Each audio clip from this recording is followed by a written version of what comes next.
As part of the Status Light project on the Status Light device, I've been taking a look at the top kind of LED piece. This accommodates the NeoPixel Ring. Previously in the first version, I used a little bit of Veriboard which was stuck on the back of this. This kind of interface to it and allowed me to have a connector on here. So rather than permanently wiring the top light into the main board, I had a connector in line.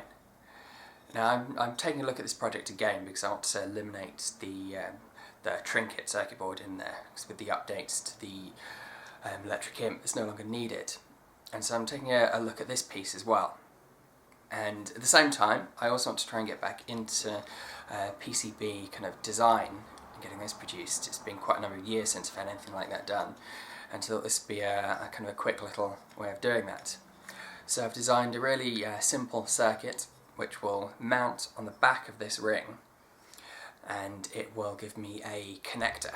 I'm going to be using these I think little JST connectors. This is one of the leads from SparkFun, and so there'll be basically I can plug this into the back of the board here, and it'll be hopefully quite a little neat mounting. And at the same time I'm also going to take the opportunity to put some level shifting into here. This is a 5 volt circuit, and yet the electric imp is 3.3 volts. And whilst you can drive the 5 volt systems from a 3.3 volt signal, I don't think it's ideal. And also because the circuit board is going to be pretty bare if it is just a connector on the back, I've added a little bit of level shifting in there. So I've got the circuit diagram here. I'm just going to put out the PCB. So this is the very basic circuit diagram I've come up with. It's these 3 connectors along the top here. They correspond to the 3 pins on here, or the 3 relevant pins. So if you view it this way around, you've got kind of ground, data in, and power. And so the PCB, when it kind of mounts the back of this, those 3 pins will kind of tie into these. This on the front here, this is the JST connector. Just going for a 3-pin connection here, so 5 volts, ground, and the data line.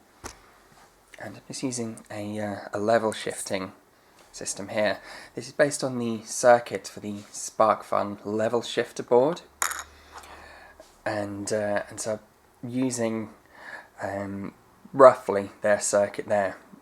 Their circuit did rely on having a power line for the lower voltage level of 3.3 volts. Now I really didn't want to pass in a 5 volt signal and a 3.3 volt signal to this. It just seems a little bit stupid. The level shifting circuit that's being used here is quite interesting. It's the 5 volt line here, and we've got the data kind of signal coming in. This is just one way, and so the 3.3 volt signal will pass through here. Ideally that will be shifted up to a 5 volt signal there. So in the situation where there's 0 volts here, you've got a 5 volt across these resistors here, and that brings us down to 1.6 volts there. Now this MOSFET switches on between 1 and 2 volts. We're talking about very, very low currents here, so this data line, and so the 1.6 volts here is enough to switch this on for the relevant amount of current running through. So at 0 volts it's going to be on, and 0 volts will pass straight through to the out. And so for 0 volt signals it can run straight through, no problems.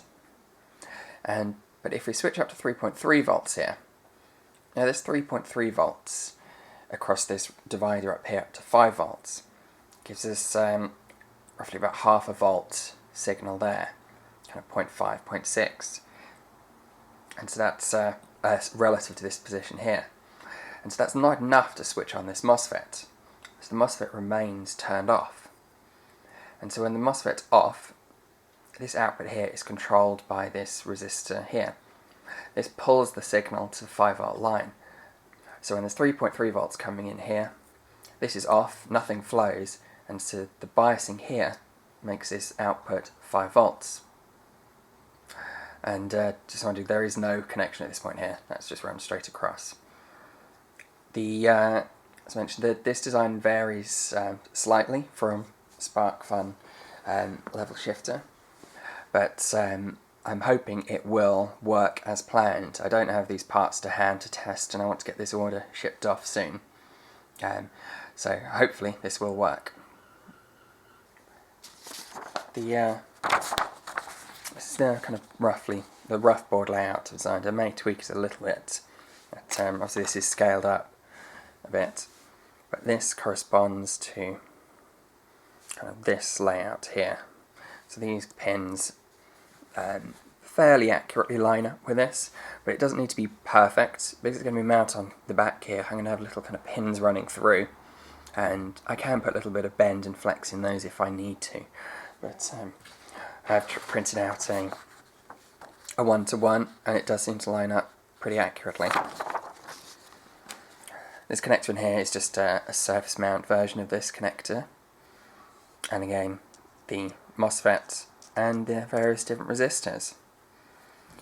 The one thing I haven't tried before with PCB production is a kind of slightly differently designed boards.